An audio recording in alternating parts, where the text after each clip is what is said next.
자, 오늘 43장 16절부터 보겠습니다. 16절.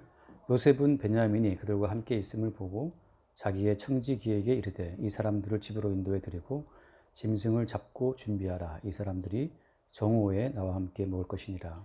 청지기가 요셉의 명대로 하여 그 사람들을 요셉의 집으로 인도하니 그 사람들이 요셉의 집으로 인도되매 두려워하여 이르되 전번에 우리 자루에 들어있던 돈의 일로 우리가 끌려드는도다.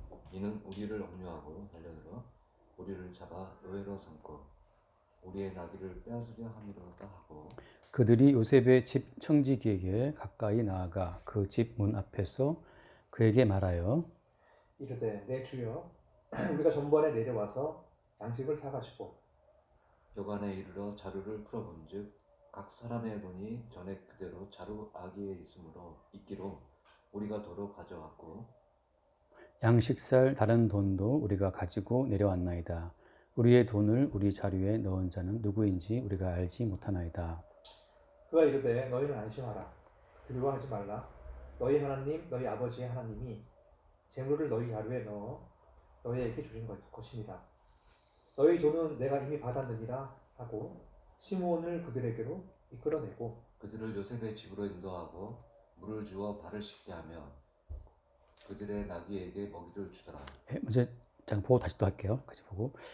이거 뭐지? 요셉의 형들의 어떤 그 사고 방식, 요셉의 형들이 인생을 살아가는 어떤 그 가치관을 볼 수 있죠. 어떤 거냐면 요셉의 형들은 그 자기들의 어떤 그 정당함, 우리는 인생을 바르게 살아왔다라고 하는 자기의 의의를 주장을 해요. 근거는 뭐 때문이죠? 전번에 분명히 양식을 사가지고 갈 때 돈을 다 내고 갔잖아요. 근데 돌아오는 길에 보니까는 양식도 있고 양식 그 자루 안에 돈도 들어있었단 말이죠. 그래서 이 돈을 내지 않고 양식을 가져갔다고 하는 누명을 쓸 것 같으니까 지금 이 형들이 자기를 변명하는 거죠. 우리는 몰랐다. 정당한 돈을 내고 양식을 사갔는데 왜든지 가다 보니까 여관에서 보니까 자리에 돈이 들어있다라고 이제 자기들의 무지함을 변명하는 거죠. 그래서 이제 이 모든 인간들의 보편적인 어떤 삶의 자세가 자기 변호예요. 자기 변호, 자기 변명입니다. 어저께도 뭐 우리 이재명 대표 그 사건 우리가 봤잖아요. 근데 똑같아요. 법정에서는 자기를 변호하거나 변명하는 거고 반대편에서는 또 그쪽에 죄가 있다고 주장하는 거잖아요. 그러니까 세상이라고 하는 것은 선과 악의 갈등과 어떤 다툼 속에 늘 빠져 있어요.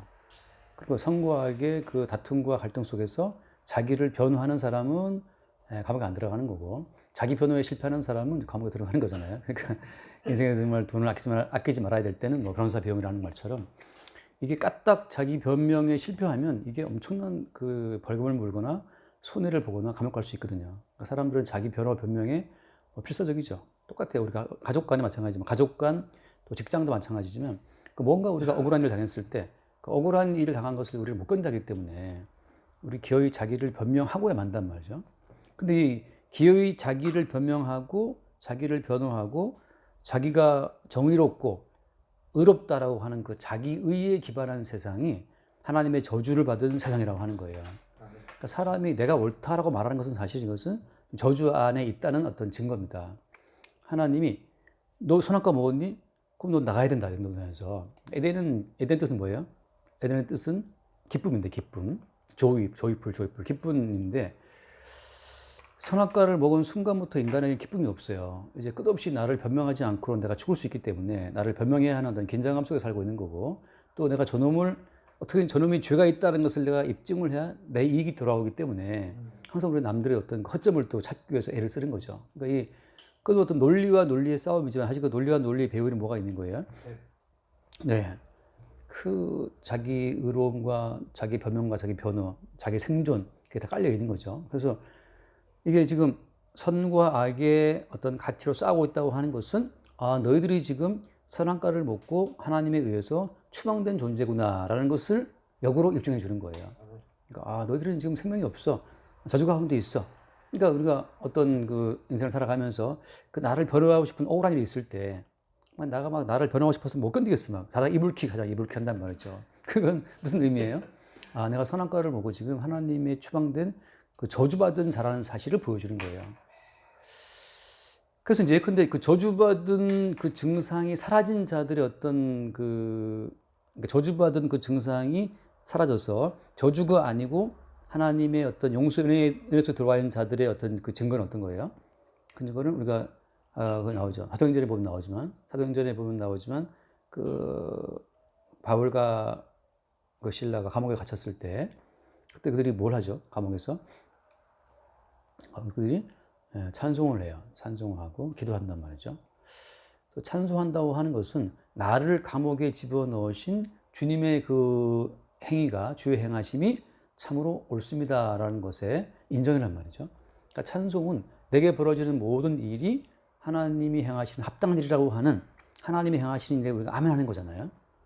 그 바울과 실라가 감중중 되어서 감옥에서 찬송할 때 그때 옥문이 열린단 말이에요. 다시 말하면 옥문이 닫혀 있으나 안 닫혀 있으나 그게 의미가 없어요. 어떤 사람한테는 내게 벌어지는 모든 일이 주님이 행하시는 일이라는 사실을 수용하는 자한테는 감옥에 있으나 밖에 있으나 이게 의미가 없는 거죠. 근데 나는 감옥에 들어가면 안 된다라고 하는 자기만의 어떤 선한 기준을 갖고 있을 때에는 감옥에 들어가는 것이 치명적이에요. 나는 망해서는 안 되라는 어떤 그 성공해야 한다는 기준을 품고 있는 사람한테는 이게 망한다고 하는 것은 치명적이죠. 근데 이제 그것은 선악과를 먹고 추방된 그 저주 아래에 있다는 것이 어떤 증표라고 하는 거예요. 근데 이제 선악과를 먹은 자가 십자가에 주와 함께 죽고 이 바뀐 자한테는 그때는 사실 이제 내가 나를 변호할 필요가 굳이 있다 없다 이게 없는 거예요. 그래서 이미 요셉을 봤다시피 요셉은 종으로 팔려갔잖아요. 종으로 팔려갈 때 요셉이 자기를 변명해봐야 소용없어요. 그냥 무자비한 폭력이 형들의 폭력이 그냥 요셉을 종으로 팔아버린 거잖아요. 그러니까 변호하거나 변명할 여지도 없어요. 그러니까 무지막지한 폭력으로 그냥 팔려간 거고. 그다음에 요셉이 팔려갔던 종 보디바라의 집에서 요셉이 스스로 벗어날 수 있나요? 벗어날 수가 없죠. 이건 주님이 정할 때까지는 벗어날 수가 없어요. 그다음에 또 감옥에 들어갈 때 요셉은 억울하지. 억울한데 나는 주인집 아내를 나는 겁탈한 적이 없다. 성추행 안 했다라고 아무리 변명해도 요셉의 변호와 변명은 먹히지 않아요. 종의 신분이기 때문에 보디발은 경호실장이기 때문에 자기 얼굴을 위해서라도 자기 부인은 정당해야 되거든요. 그러니까 이건 만들어진 어떤 정당함이거든요. 그러니까 보디발은 자기가 만든 허구의 세계, 그러니까 흔히 말하는 요즘 말하는 그 대안적 현실인데 대안적 현실. 분명한 진실은 그 보디발의 부인이 요셉을 미혹한 거였잖아요. 여자가. 그렇지만 어때요?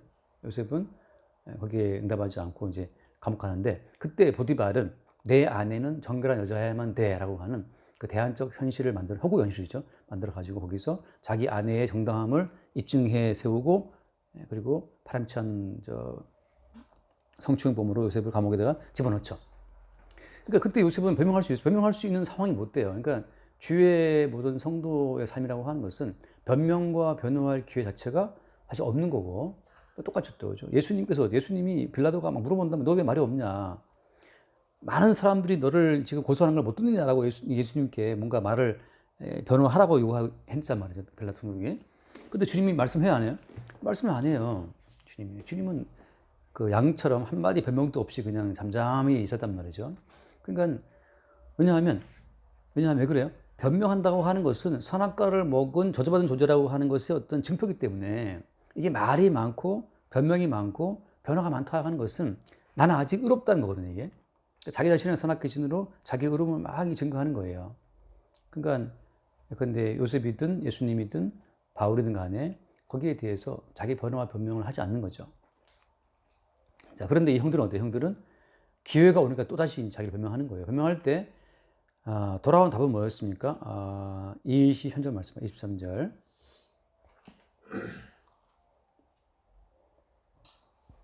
그가 이르되 안심하라. 너 두려워하지 말라. 너희 하나님 너희 아버지 하나님이 재물을 너희 자루에 넣어 너희에게 주신 것입니다.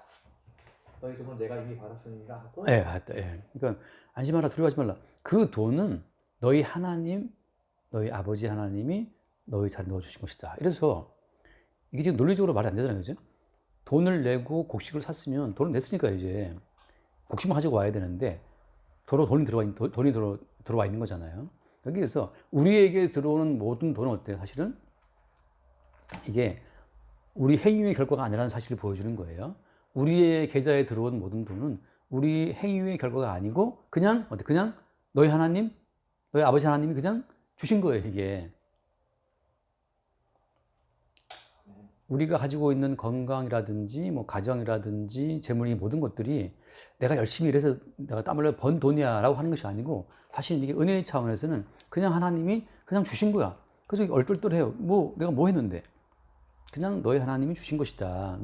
어떻게 친절하게 너희 아버지 하나님이 재물을 너희 자료에 넣어 주신 것이다 말이죠. 그러니까 너희들 안심해라. 두려워하지 말아라. 그러니까 주께서 우리의 자료에 우리의 계좌에 돈을 넣어 주시지 않으면 우리 계좌는 돈이 많을 수밖에 없어요. 그러니까 우리가 막 애쓰고 힘쓴다고 해서 돈이 생긴 것이 아니고 그냥 줬다. 참 간단한 말을 하고 있어요. 이게 이제 어떤 게 지금 형들은 어때요? 지금 형들은 자기 행위에 근거한 어떤 삶의 현실을 살고 있는 거예요. 근데 어때요? 요셉은 지금 뭘 알려주는 거예요? 네, 그래서 은혜죠. 나의 희생과 나의 죽음과 나의 감옥살이와 나의 모든 고생에 근거해서 그냥 형들한테 내가 다 줄 거야 이거예요. 형들 내가 다 줄게 형들한테. 형들은 나를 팔아먹었지만 난 다 줄 거야. 다 준다라는 것을 이미 깔고 근데 요셉이 준다는 뭐 요셉이 준 게 아니잖아요. 그죠? 하나님이 준다고 하는 것으로 그들한테 말을 시키면서 안심하라고 하는 거죠. 그러니까 이게 지금 누구 한 사람의 희생에 근거해서 주어지고 있는 그 은혜의 세계, 은혜의 차원을 요셉은 살고 있고 형들은 자기의 노동과 자기의 행위에 근거한 자기 행위의 삶에 지금 살고 있는 거예요. 그러니까 자기 행위에 근거한 삶을 살아가는 자들한테는 끝없는 변화와 변명이 필요해요. 이건 내 힘으로 번 내 거니까. 이거 뭐 내가 이룬 내 당권이니까 뭐 운동했다 이렇게 할 수 있단 말이죠. 그래서 이거 뒤에 이어서 볼게요. 이제 그 뒤에 말씀을 보면 26절 요셉이 집으로 오매 그들이 집으로 들어가서 예물을 그에게 드리고 땅에 엎드려 절하니 27절 요셉이 그들의 안부를 물으며 이르되 너희 아버지 너희가 말하던 그 노인이 안녕하시냐 아직도 생존에 계시느냐 28절 그들이 대답하되 주의 종 우리 아버지가 평안하고 지금까지 생존하였나이다 하고 머리 숙여 절하리라. 요셉이 눈을 들어 자기 어머니의 아들 자기 동생 베냐민을 보고 이르되 너희가 내게 말하던 너희 작은 동생이 이 아이냐 그가 또 이르되 소자여 하나님이 내게 은혜 베푸시기를 원하노라. 요셉이 아우를 사랑하는 마음이 복받쳐 급히 울 곳을 찾아 안방으로 들어가서 울고 얼굴을 씻고 나와서 그 정을 억제하고 음식을 차리라 하매 끝을 볼게요. 그 34절 말씀 요셉이 자기 음식을 그들에게 주되 베냐민에게는 다른 사람보다 5배나 주매 그들이 마시며 요셉과 함께 즐거워하였더라. 그래서 보면 자 지금 형들이 지금 자기 행위에 근거한 어떤 세계에 살고 있다면 지금 베냐민이라고 하는 이 막내 동생은 어때요? 동생은 아무 한 것도 없이 그냥 5배를 받아요. 그리고 요셉이 너무너무 사랑해서 그냥 막 울음을 참지를 못해요. 그러니까 무조건적인 사랑과 무조건적인 베품이라고 하는 세계 속에 베냐민은 살고 있는 거죠. 지금 베냐민은 자기를 변명하거나 뭐 변화 설명할 필요가 있어요, 없어요? 설명 필요가 없어요. 왜? 요셉은 이미 다 알고 있으니까. 형들은 어디? 형들은 요셉도 팔아먹었지만 살아온 모든 삶 자체가 자기 행위와 자기 의로움의 근거에 살아왔기 때문에 계속 자기 의로움을 변명하고 자기 정당함을 입증을 해야 되는 인생을 살아왔다면 베냐민은 한 게 아무것도 없이 그냥 덜렁 요셉의 사랑을 입고 5배를 받는 어떤 사랑 속에 살고 있는 거죠. 이게 은혜의 세계라고 하는 거예요. 그러니까 형들이 살고 있는 자기 생존을 자기가 책임져야 되는 그 선악적 저주의 세계, 그 세계라면 지금 베냐민의 세계는 요셉이 다 준비해 놓은 그 희생의 기반 위에서 단지 누리고 단지 사랑을 받는 어떤 삶이라고 하는 거죠. 이게 두 개의 차이. 이게 바꿔 말하면 이제 쭉 이어지지만 전체적 맥락이 이어지지만 하나는 율법적인 삶이고 하나는 은혜의 삶이에요. 하나는 종의 삶이고 하나는 자녀의 삶, 아들의 삶이라고 하는 거죠. 한번 읽어볼게요. 그리고 로마서를 잠깐 보면 로마서 4장에 결국 다 신약에서 이렇게 성령으로 사도 바울을 통해서 이렇게 말씀했기 때문에 다 우리가 더 쉽게 알아볼 수 있는 건데 로마서 4장 5절 말씀 4절 볼까요? 4장 4절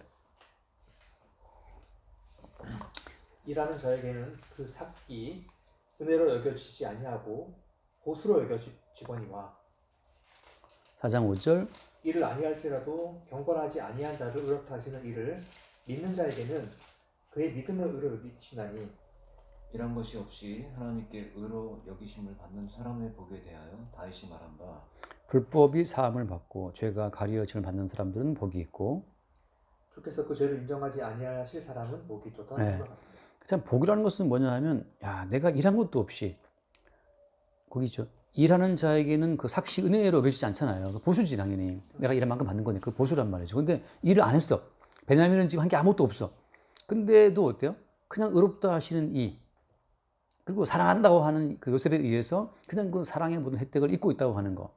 그게 여기 말한 것처럼 다윗 일한 것이 없이 하나님께 의로 여기심을 받는 사람의 복에 대하여 다윗이 말한 바 한단 말이죠. 사실 어때요 지금? 형들도 어때요?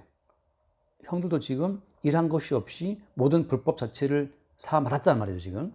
불법이 사함받고 죄가 가려졌다고 하는 그 불법의 사함과 죄의 가려짐의 복을 형들이 지금 잊고 있잖아. 잊고 있는데 지금 형들이 그걸 알아요 몰라요? 그렇죠. 모르니까 자꾸 변명할 뿐이에요. 자, 성도는 지금 이제 신앙시대 살고 있기 때문에 성도는 굳이 우리가 바르게 살았습니다. 우리는 정당해서 우리 자신을 변명할 필요가 사실은 있어요 없어요? 이게 없는 거예요 주님 앞에서. 왜? 이미 예수님의 십자가의 죽으심으로 모든 불법이 사해지고 모든 죄가 가려졌기 때문에 하나님께서는 이미 야 그건 내가 이미 너를 사랑해 주신 거라고 말씀하신 거란 말이죠. 하나님께서는 우리 보실 때 굳이 하나님 저 잘했죠. 저 이거 했습니다. 이거 했으니까 지금 복 주시겠죠. 이거 안 했으니까 지금 화내실까. 이렇게 우리의 행위의 근거를 두고 하나님을 바라볼 필요가 지금은 없다는 거지.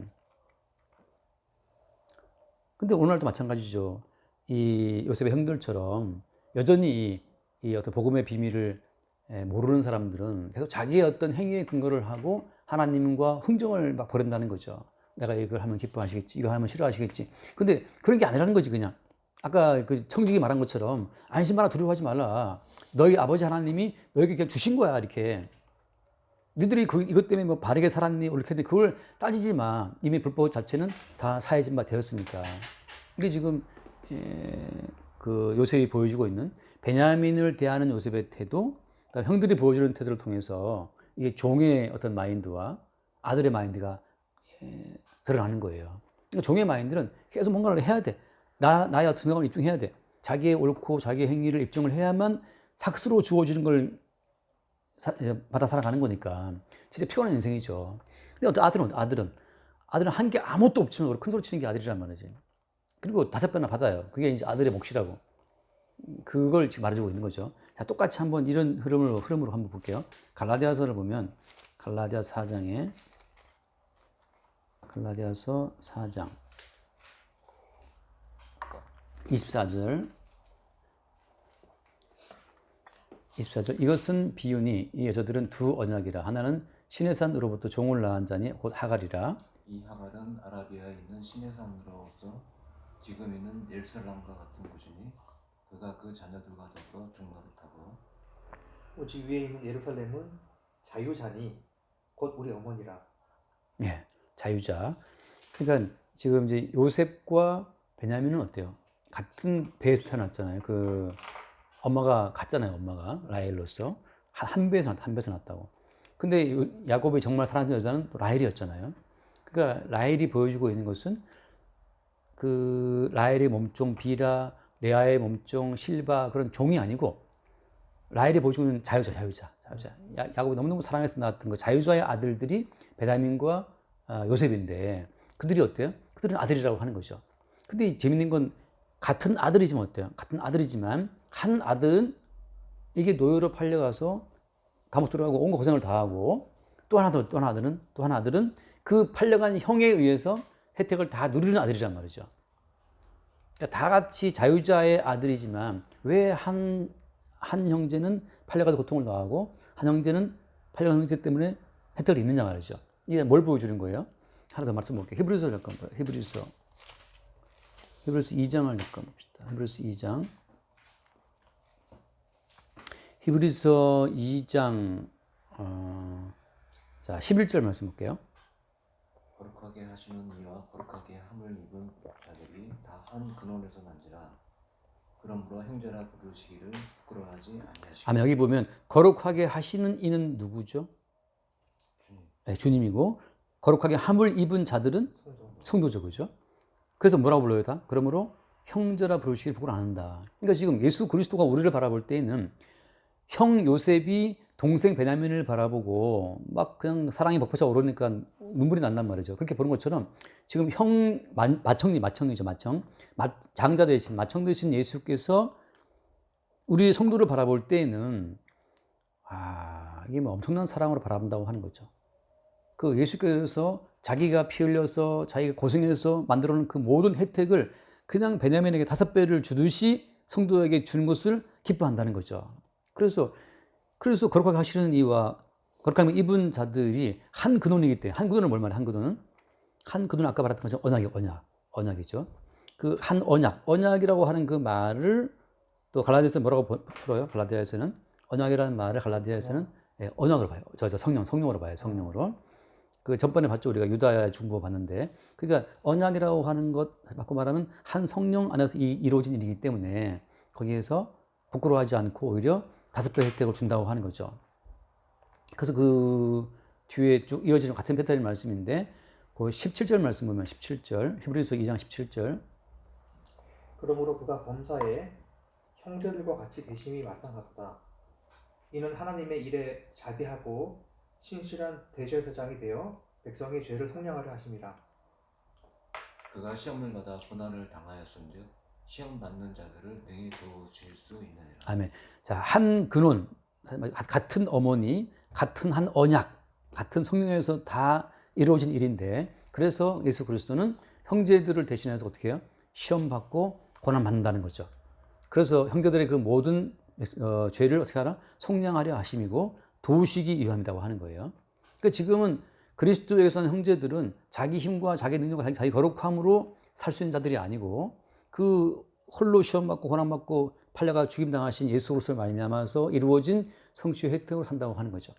그래서 그 위에 한번 더 말씀 볼게요. 2장 그 15절 말씀, 14, 15 한번 볼까요? 14, 15.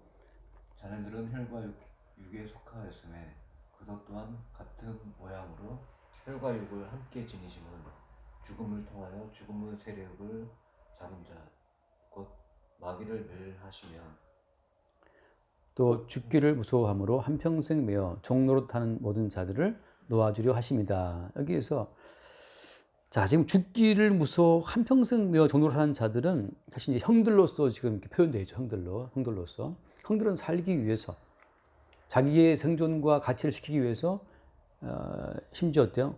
요새마저 팔아먹은 자들이잖아요. 존재 가치가 무시받으니까 동생을 팔아먹어. 죽기를 무서워해서 한평생 매어 종노릇 하고 있는 그런 자들인데, 그런 자들을 주님이 대신 용서해주기 위해서 혈과 육을 입고 이 땅에 왔다고 하는 거죠. 그래서 그 모든 혈과 육을 입고 이 땅에 와서서 그 마귀를 없이하고 죽기를 무서워하는 그 자들을 다 놓아주는 그 모든 과정이 요셉의 인생에 다 녹아 있는 거죠. 그런 식으로 다시 돌아와서 보면, 그래서 지금 돌아와서 그 요셉이 거기 29절 말씀이면 29절에 요셉이 눈을 들어 자기 어머니의 아들, 자기 동생 베냐민을 보고 한단 말이죠. 자기 어머니의 아들, 한 배에서 났다, 한 언약이다, 한 근원이다. 곧 태어난 그 동생 베냐민을 보고 그 뒤에 사랑하는 마음이 복받쳐 사랑하는 마음이 복받쳐 올라왔다고 하는 거죠. 한 언약, 한 근원. 내가 고생한 이 모든 고생은 나와 같은 형제, 쟤들을 위한 고생이라는 사실을 요셉이 알았기 때문에 우는 거거든요. 그러니까 그리스도 예수의 사랑이라고 하는 것은 우리가 생각하는 건데 가볍지만 그렇지 않아요. 그리스도 예수는 자기가 피땀 흘려서 자기가 창에 찔리고 막 못에 찔려가지고 그 고생을 통해서 만들어 놓은 그 모든 혜택으로 5배를 갖다 안겨주는 사랑이기 때문에 이게 지금 복받쳐 이 올라오는 사랑으로 요셉이 베냐민 보는 것처럼 예수님이 자기 백성을 바라볼 때는 복받쳐 오르는 이게 사랑으로 보는 거라 이 말이죠. 이게 막 절제가 안 되는 거예요. 근데 우리가 볼 때는 이제 그 사랑이 뭐 대단한 사랑이면 좀 더 좀 좋게 해주지. 그건 우리 바람이죠. 우리는 또 우리 나름대로 어때요? 우리 나름대로 이 허구의 현실을 갖고 있어요. 허구의 현실을. 어떤 허구의 현실이죠? 떡이 있어야 산다. 돈이 있어야 산다. 그 다음에 뛰어내려라. 능력. 능력이 있어야 산다. 그 다음에 권세에 산다 하는 거, 어떤 허구의 세계를 살고 있단 말이죠. 근데 마귀가 만들어 놓은 허구의 현실 속에서 우리는 맨날 허덕거려요. 돈 없으니까 죽겠네. 능력 없으면 죽겠네. 권세 없으면 죽겠네. 그러는데 그게 허구 현실이라고 하는 거예요. 근데 그 허구 현실에서는 누가 붙들려 있어요? 육적인 사람은 거기다 붙들려 있어요. 영적인 사람은 빠져나와서 보니까 그게 다 마귀가 구축해 놓은 하나의 가짜 현실이었다고 하는 거지. 그래서 이 지금 요셉은 형들이 빠져 있는 육적인 세계도 정확히 알고 있고, 그 다음에 베냐민은 아무도 모르고 있지만 베냐민이 속해 있는 영적인 세계도 보고 있는 거예요. 이쪽은 육적인 세계에 속한 형들, 영적인 세계에 속한 베냐민, 그 모두를 알고 있는 것은 요셉이기 때문에 똑같아요. 지금 신약시대와는 우리는 어때요? 거듭난 성도는 뭘 알아요? 거듭난 성도는 육적인 현실도 안다는 거예요. 이게 참 어떻게 보면 중요한 말인 게, 왜냐하면 예수를 믿으면 현실 세계에서 헐벌 탈출해 가지고서 초연한 사람처럼 산다라고 착각해요. 그렇지 않고 예수를 믿고 거듭난 사람은 육의 현실을 더 선명히 알아요. 이게 육이구나. 그러니까 얼마나 우리가 돈에 빠져 있는지, 떡의 문제에 빠져 있는지, 능력에 빠져 있는지, 스펙에 빠져 있고 말이죠. 그걸 안다는 거죠. 권세에 빠져 있는지. 권세 없으면 죽는다고 생각하잖아요. 근데 과연 당대표를 하면, 대통령을 하면 그 사람 지옥 가지 않을까? 대통령 한 사람 치고 우리나라에서 지금 이승만 대통령 하와이 망명 와서 죽었고, 박정희 대통령 총 맞아 죽었고, 전두환 노태우 감옥 갔고, 김영삼, 김대중 다 아들들 다 감옥 갔고, 행복한 사람이 있나 말이에요. 근데 우리는 어때요? 그냥 무작정 권력을 따라간단 말이죠. 그게 왜 그래요? 마귀한테 씌워서 육적 현실에 빠진 사람들은 벗어날 수 없어요. 육적 세계에 사는 사람들은 그냥 무작정 자기를 변명하고 변호하고 상대방을 죽이는 걸 간다고. 그러니까 거듭난 성도는 육적인 세계에서 탈출한 사람이 아니고 육적인 세계에서 나왔기 때문에 어때요? 정확히 숲 바깥에서 육적인 세계 현실을 보는 자들이야. 볼라방처럼 살아가는 현실을 본다는 거죠. 또 어때요? 영적인 세계도 아는 거죠. 아, 우리가 살아가는 이 모든 삶은 한 분 예수님의 희생과 죽음으로 이루어진 그 은총의 혜택으로 산다는 사실을 또 아는 거죠. 그러니까 내게 주어진 건 다 5배 혜택이 있는 거야, 이게. 원래 나는 어때요? 원래 나는 그 대기근 시대에 굶어 죽어야 되는데 왜 내 앞에 5배나 있지? 왜 양식도 있고 돈도 있지? 이 자체는 뭐 때문이에요? 대신 희생받은 그 요셉, 예수의 희생에 근거했다는 사실을 보는 거죠. 그래서 한번 읽고 마칠까요? 정리할까요? 예. 로마서를 잠깐 보면, 로마서 7장,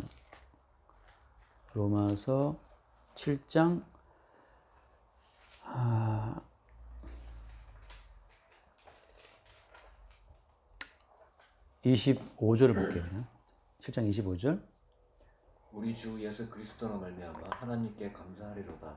그런즉 내 자신이 마음으로는 하나님의 법을, 육신으로는 죄의 법을 숨기노라. 예, 아멘. 지금 사도 바울이 성령 받은 이후에 한 고백이에요. 그러니까 성령을 받고 보니까 어때요? 우리 인간의 이 몸 자체가 이미 선악과를 먹고 타락한 몸이기 때문에 계속 이 육신을 가지고서는 죄의 법을 따라가는 거예요. 뭐가 있어야 살겠고, 없으면 죽을 것 같고, 뭐 떡이 있어야 될 것 같고, 무슨 능력이 있어야 될 것 같고, 권세가 없으면 안 될 것 같고. 우리 아버님이 하시는 말씀이, 야야 우리 집안에서 뭐 저 권세 인자가 있어야 된다고 해서 그냥 아들들을 다 법대에 보냈단 말이죠.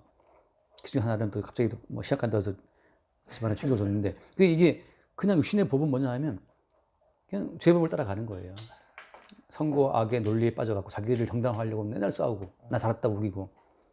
그래서 이렇게 육신의 실상을 보는 자들이 거듭난 사람이고, 그때 뭘 보는 거예요? 8장 1절에 그러므로 이제 그리스도 예수 안에 있는 자에게는 결코 뭐가 없다?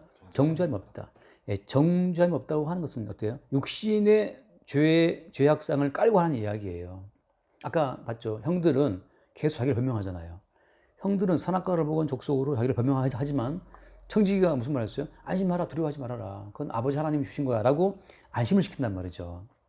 그러니까 우리는 우리 육신에 올라오는 그 불안과 두려움과 염려와 걱정, 근심을 벗어날 수가 없어. 근데 그리스도 예수 안에서는 정죄함이 없다는 거죠. 그거 염려하지 마, 두려워하지 마. 내가 이미 다 너희들의 그 모든 죄 문제를 다 처리를 했다는 거죠. 그래서 2절 말씀. 이는 그리스도 예수 안에 있는 생명의 성령의 법이 죄와 사망의 법에서 너를 해방하였으니. 예, 이제는 새로운 법이에요. 새로운 법. 생명의 성령. 다시 말하면 이제 요셉이 이루어 놓은 그 모든 자비의 법 안에서 형들은 살게 되는 거예요. 예전에는 기근에 대기근에 자기 행위로 말미암아 살아보려고 애썼는데 결국은 대기근 때문에 죽어야 된다면 그게 사망의 법이잖아요. 자기 행위로 살아본 애쓰면 애쓸수록 결국은 나오는 건 죄의 어떤 흔적들이고 결국은 죽음이에요. 사람이 법을 지킨다? 할수록 법을 어길 수밖에 없어요, 인간은. 그게 이제 죄와 사망의 법인데 거기서 요셉이 너희들은 상관없어. 내가 다 이루어 놓은 나의 세계에 산다라고 하는 것을 주님이 요셉이 그들을 옮겨버리잖아요. 이게 생명의 성의법이라고 하는 거죠. 이런 흐름 속에서 이제 성도는 아까 요거 다시 마무리할게요.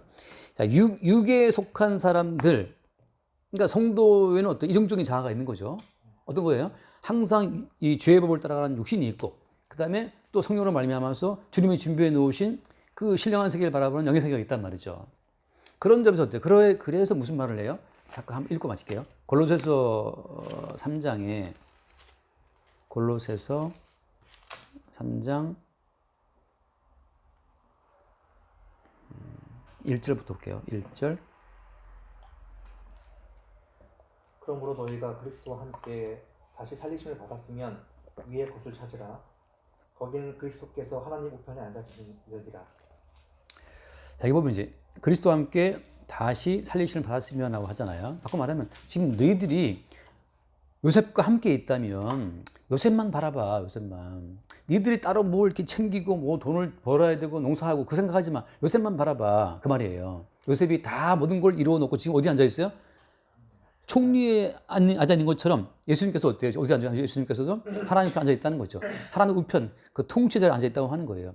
요셉이 숱한 고생 끝에 총리에 앉아 있는 것처럼 예수님도 어때요? 그리스도도 하나님 우편에 앉아 있다는 거죠. 거기로부터 뭐가 나오는 거야? 생명이 나온다고 하는 거죠. 그래서 3절 말씀 볼게요. 이는 너희가 죽었고 너희 생명이 그리스도와 함께 하나님 안에 감춰져. 아멘. 이거예요. 이는 너희가 죽었고 너희의 생명, 너희의 진짜 생명은 어디 있어요? 정말 생명은 그리스도와 함께 하나님 안에 감춰져 있다고 하는 거죠. 그러니까 지금 형들의 이 모든 삶은 어디 손 안에 들어 있어요? 요셉 손에 들려 있어요. 그렇죠. 성도의 모든 삶은 어디 들려 있습니까? 그리스도 예수 안에 속해 있다는 거죠. 그러니까 진짜 우리의 생명은 그리스도와 함께 하나님에 감춰져 있다. 그러니까 땅에서 이거 지금 뭐 어떻게 살아갈 걱정하더라도 어차피 이 육신은 어때요? 언젠가는 죽고 화장해서 땅에 묻든지 뭐 어디 뿌리겠지. 어차피 그것은 임시적으로 주어진 임시적인 어떤 모형으로서의 집이라고 하는 거죠. 우리 육신 자체는. 그러니까 이 몸 자체는 언젠가 다 이건 쇠퇴해져요. 옛날 제가 타던 차가 거의 한 20년 된 차, 30년 됐나 아무튼 탔는데 93년식 탔었는데 결국은 폐차였어요. 갖고 올 때는 뭐 까만 차 새 거였는데 새 거는 아니지만 중고였지만 여간 괜찮았지. 그런 것처럼 지금 우리의 모든 몸은 임시적인 몸이기 때문에 이 몸은 결국은 다 사라지고 진짜 우리의 생명 어디 있어? 생명은 진짜 우리의 생명은 하나님의 그리스도와 함께 하나님을 감춰 있다고 하는 거죠. 그러니까 지금 형들을 통해서 보여주고 있는 것은 형들이 아무리 자기들이 의로움으로 자기들이 어떤 정당함으로 인생한다 하더라도 7년 대기근에 이 풍요가 다 죽어 없어지는 거예요.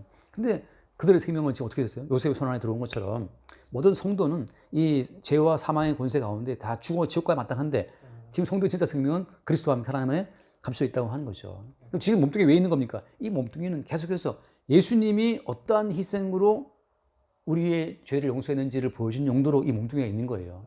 계속 이 몸은 죄를 유출하고 죄를 배출하면서 주님이 감당하신 그 죄의 무게와 깊이를 알아가면서 주의 그 희생의 어떤 가치를 새롭게 발견하고 증거하는 용도로 이 몸이 있는 거죠. 그래서 언젠가 이 몸을 벗고 하늘 간직과 영원한 생명에 들어갈 때는 그때는 가볍죠 몸이. 이걸 벗어버려 가는 거니까.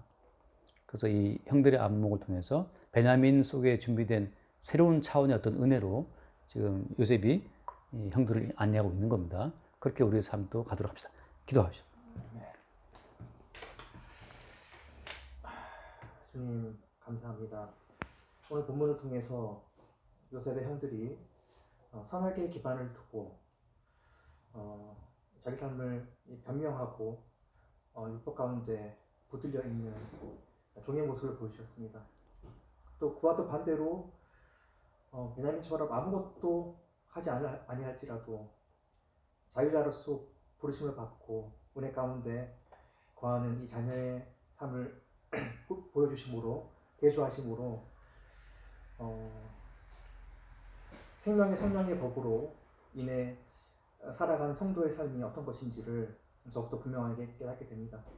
오직 그리스도 예수 안에 있는 생명의 성령의 법으로 말미암아 저희가 믿음이 은혜의 선물로 받게 된다면 저희가 몸으로는 죄의 법을 섬기지만 마음으로는 생명의 성령의 법을 섬길 수 있는 그런 존재로 또 거듭남 또한 알게 됩니다.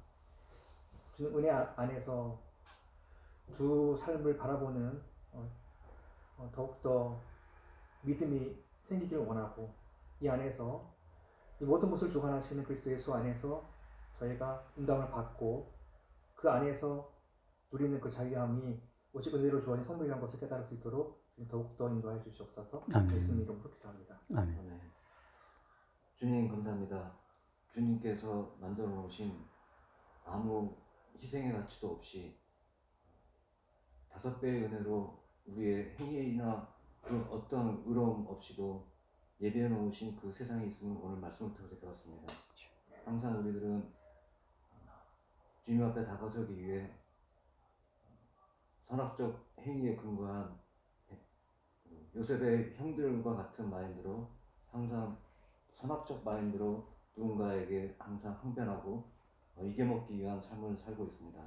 우리 몸은 이 세상에 묶여있기에 항상 그런 삶을 살 수밖에 없지만 항상 성령으로 말미암아 이러한 생각들을 항상 깨우쳐 주시고 주님께서 예비하신 창기나 그리고 세리나 거지나 아무 한 것 없이 주님께서 예비하신 그 은혜로운 세상이 있음을 그 성령을 통해서 항상 알게 하여 주심을 늘상 감사드리면서 항상 우리를 그 길로 인도해 주시기를 주님의 이름으로 간곡히 기도드렸습니다. 아멘. 네. 주님 감사합니다. 한 것도 없이 풍성한 복을 누리게 하시는 그 모든 복의 원천에 먼저 고생하시고 희생하신 그리스도 예수의 은혜가 있음을 알게 해주시고 이미 우리의 생명이 그리스도와 함께 하나님의 감춰 있음을 늘 새롭게 보게 하시고 이 낡은 몸을 통해 주님이 이루실 일을 속히 이루시기를 바라보게 하여 주옵소서. 우리 주 예수님을 기도드립니다. 아멘. 수고하셨습니다.